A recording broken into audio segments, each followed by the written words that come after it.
She was ignored for years, dismissed, labeled, locked away, and told that her thoughts, her voice, and her very existence were inconvenient. But then, she made one decision, and everything changed.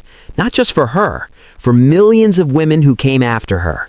This is the story of Elizabeth Packard, a woman who history almost swallowed whole, a mother of 6 children, a wife of 21 years, a woman whose only crime was thinking for herself.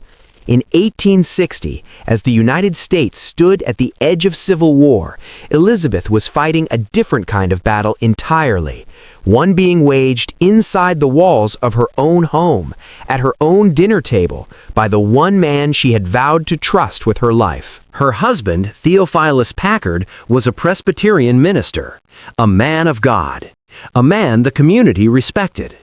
But behind the closed doors of their home, he was watching his wife with growing unease. Elizabeth had begun to form her own opinions. She engaged in theological discussions and dared to disagree with him publicly. She had intellect that she refused to shrink, and to a man like Theophilus, a woman who thought freely was not a woman at all. She was a problem that needed to be solved.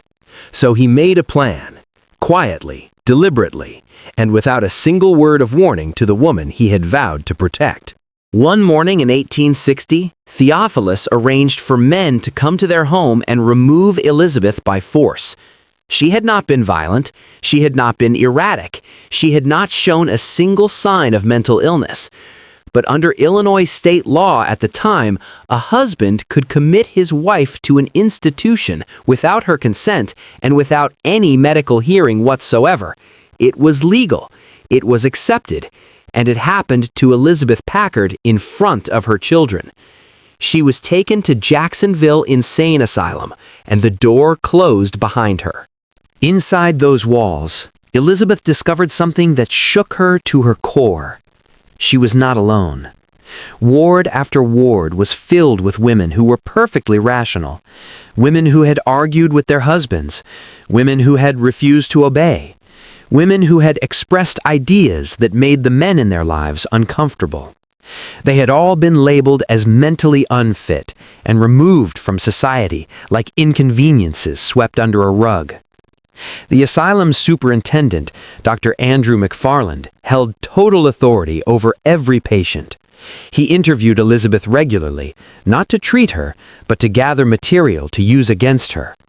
Yet even in that place, with no rights, no legal standing, and no way to call for help, Elizabeth refused to stop thinking. She began writing everything down, hiding her manuscripts inside the linings of her clothing, documenting the injustice happening around her every single day. After nearly 3 years, Elizabeth was released, but her story did not end there. It took a turn that nobody saw coming. Theophilus, furious that she had survived and still maintained her clarity, locked her inside their home. He boarded the windows. He confined her to a single room. He tried once again to make her disappear. But this time, Elizabeth managed to get a note out to a neighbor. The neighbor brought it to a judge, and a judge, in an almost unheard-of move for that era, ordered a jury trial to determine whether Elizabeth Packard was legally sane. The trial lasted only 7 minutes. The jury did not even leave the room. They declared her sane on the spot. That verdict was the moment everything changed. Elizabeth Packard walked out of that courtroom not broken, not bitter, but burning with a purpose that no institution, no law, and no man had been able to extinguish. She took every word she had written, every observation, every account of what she had witnessed inside that asylum, and she turned it into a campaign that would reshape American law. She traveled from state to state. She lobbied legislators directly. She stood in front of lawmakers and told them the truth about what was happening to women across the country. And she demanded change with a composure and a precision that left no room for dismissal. Within just a few years of her release, Elizabeth Packard had successfully lobbied for new laws in Illinois and several other states that required a jury trial before any person could be committed to a mental institution. She fought for legislation that protected the legal rights of married women, including the right to their own writings, their own property, and their own correspondence. Laws that had been used to erase women were rewritten because one woman refused to stay erased. Researchers and historians have since acknowledged that the legal reforms Elizabeth pushed for laid groundwork that would echo well into the 20th century, influencing later conversations around patient rights, mental health law, and the rights of women within marriage. What makes her story hit so differently today is not just what she survived. It is what she chose to do with it.